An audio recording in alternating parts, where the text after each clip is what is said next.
We are starting this video with an idea, an inspiration, and this is what we're coming up with. Cabbage roll in a bowl. It's delicious. See how we put this dish together with things from my pantry and fridge. Hey everyone, welcome to DittDott. My name's Amanda. Tonight is going to be a fun video. I haven't done one of these in a while where I'm making it up as I go. I have an inspiration of cabbage rolls, but I don't really have a desire to actually roll them and make actual cabbage rolls. Plus, as you've seen in my last couple videos, my husband is doing a low carb type keto diet right now, and so I'm keeping the carbs separate for him. So we're gonna have fun and just kind of cook. Like I said, I haven't done one of these videos in a while. I've been really trying to focus on like streamlining my content to like have, you know, a faster paced video, but my view duration has gone, and you know, apparently people like to hear me talk, so that's awesome. So we're gonna have a chit chat, and I hope you stay for the whole video because I love talking to you guys, and we're just gonna have fun. So let's start cooking. I was just washing my knife and I splashed water on myself, so water. So I basically got this idea. I was just trying to brainstorm. My menu planning kind of got off whack this week, and I don't have a dinner planned for tonight. And then I normally go to the grocery stores on Friday, which is the day I'm filming today, and an unexpected doctor's appointment cropped up. So I like dug through my freezer. I found some ground chicken. Originally I was gonna do like maybe a ground Asian stir fry dish, but we've been eating a lot of Asian food. It's my favorite, but today I was like, I want a different flavor profile. So then I started going through my head, like, do I want to do like a Mexican dish, an Italian dish? And I was like, hey, we haven't done anything kind of like Eastern European in a while. And I love stuffed cabbage rolls. So that's the direction I'm taking this flavor profile. And like I said, it's an inspiration. So if you're the kind of person who loves to cook with recipes, I don't cook with recipes. I kind of just go with the flow and figure it out and taste as I go. So I'm starting with chopping up an onion. And again, I'm just using things that I happen to have in my pantry and refrigerator because I didn't get to go to the grocery store. So we're gonna be really creative when we get this dish going. Finish chopping this and then I'll meet you over the stove. Okay, so another real moment with y'all. I wanted to make this in my cast iron skillet, but my cast iron skillet is dirty and I don't want to clean it because my sink is full of dirty. Because it's been one of those days, people. It's been one of those days. So this is just gonna get put on the back burner so that I can ignore it for a little bit longer, right? And we'll just use my all-clad stainless steel, which also has some kind of crumb in it, but whatever. Okay. Both my oil containers are empty. I'm telling you, it has been one of those days. So let me grab some oil. Okay, so I'm just gonna put down a little oil to get our onions started.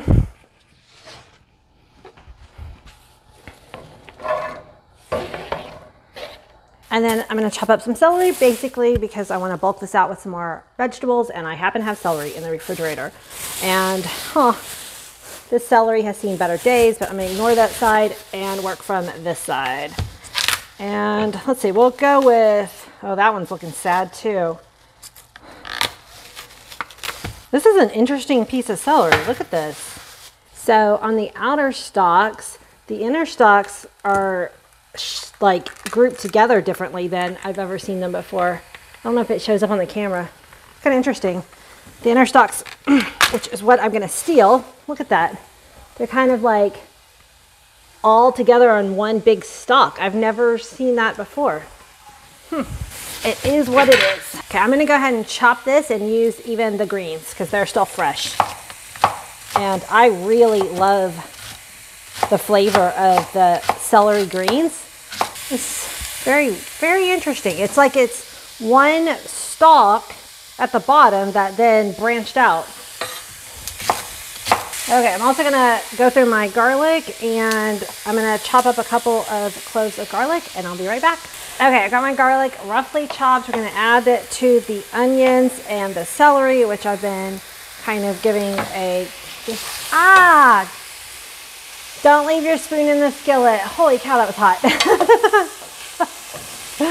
Oh, give these a stir. I'm gonna turn down the heat a little bit. Oh man, so good. The onions, something about sauteing onions is just like, hit you in the smells. So I'm gonna go ahead and add some seasonings right now, because then the seasonings will get toasted as you're cooking, and then they'll be just a little bit more flavorful. So I'm gonna add some oregano, which is very popular, and I'm gonna add some paprika. Do you hear it pronounced paprika or paprika? I grew up always hearing it paprika, and then Rachel Ray on Food Network, she said it was pronounced paprika, and ever since then I love the sound of paprika, so I've been saying paprika. I don't know. I need to actually Google it and see what is more authentic, but I just love saying paprika. Okay, so we're gonna do the paprika or paprika, however you say it, oregano. Oh, and I'm gonna put some dill in here. Here's my dill. Oh, let's see. I'm gonna see if my dill's fresh. Yes. You always wanna give your herbs a good smell, and I'm pinching them between my fingers. That helps release some of the oils too.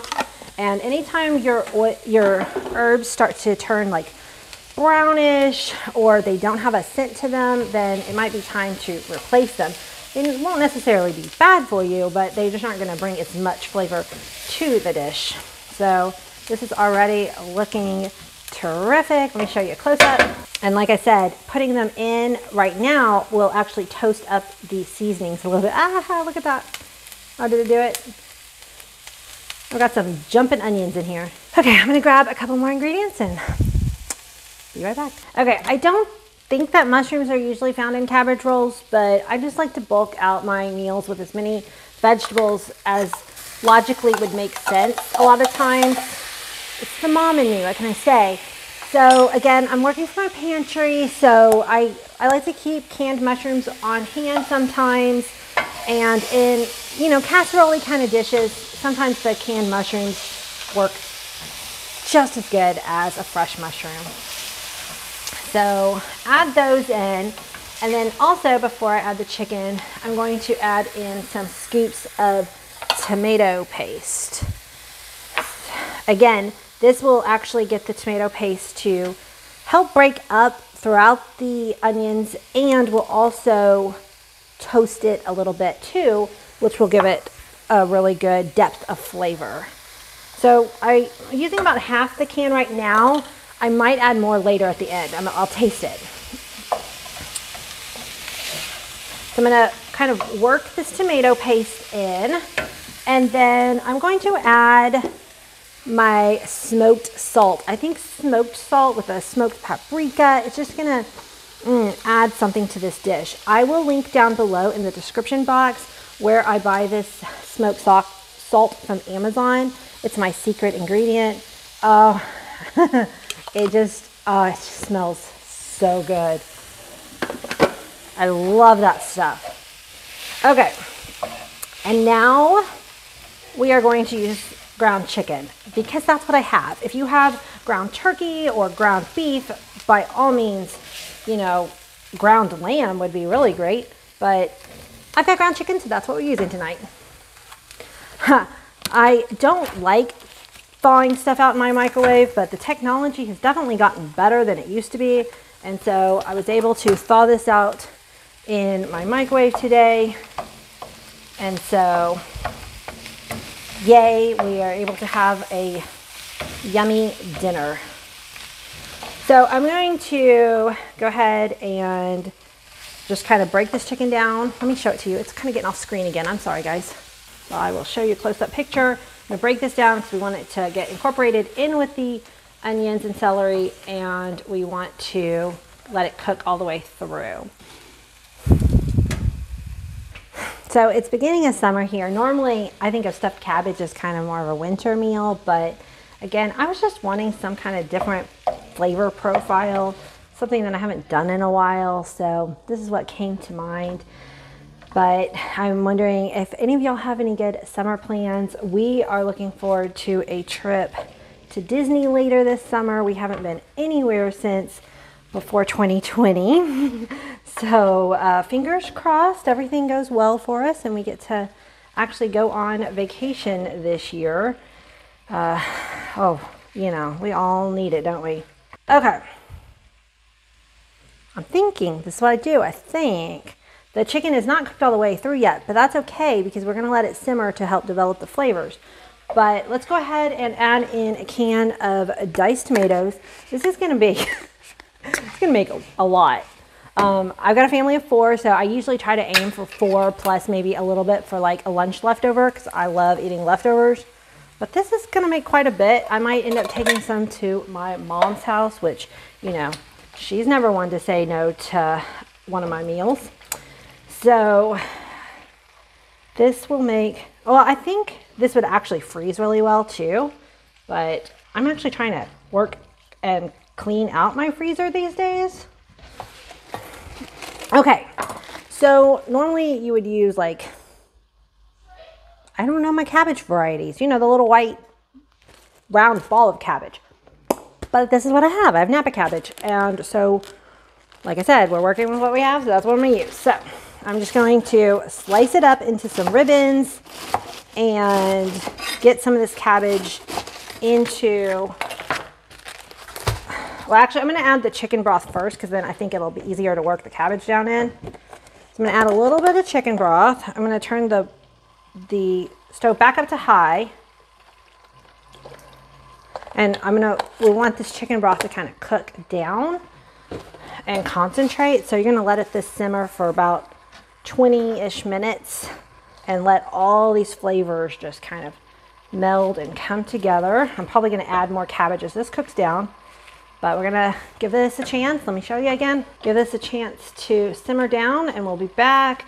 We will, like I said, I'm probably going to add a little bit more cabbage. So we want a good cabbage ratio, and this cabbage will cook down. It'll wilt down. Oh gosh, but look at those bright, beautiful colors. So like I said, I'm gonna let this simmer and we'll be back. Okay, so this has been simmering 15, 20 minutes. I wasn't really paying that much attention. I'm gonna go ahead and turn off the heat. And I actually found some potatoes in my freezer. So I'm frying up some potatoes. I kind of overcrowded my pan a little bit, so they're not super crispy, but that's okay. And I'm gonna eat, my kids and I will eat some of these potatoes with this, although rice would be really good too, obviously. And then I'm steaming some broccoli just as a side dish for my husband. Well, this really could be a one-pot meal in its own, but just to give him some variety. All right, let's go ahead and taste this because now, you know, if we want to change any of our seasonings, I'm just going to use my tomato spoon, cooking for the family here.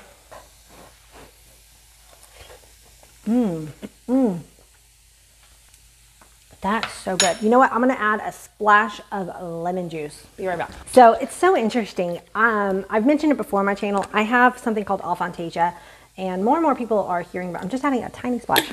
More and more people are learning about aphantasia. I didn't even know. Like, I grew up with it, but didn't even know like it had a name or what it was. But I cannot. So a lot of people with aphantasia cannot visualize things in their head, and I can't do that.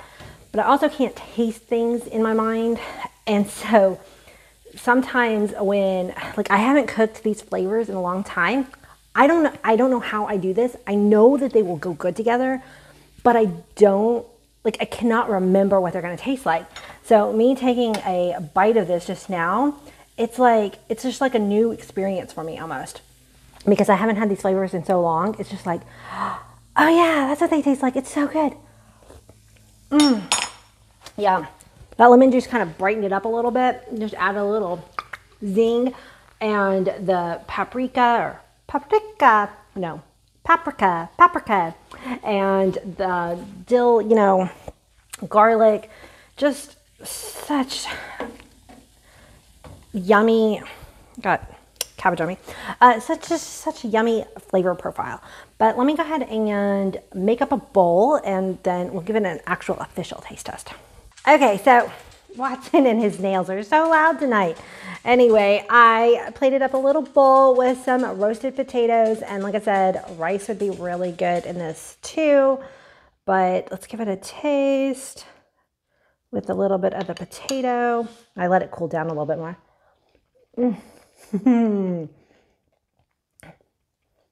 Eastern Europe has it right with the potatoes and these flavors. I mean, yeah, so good.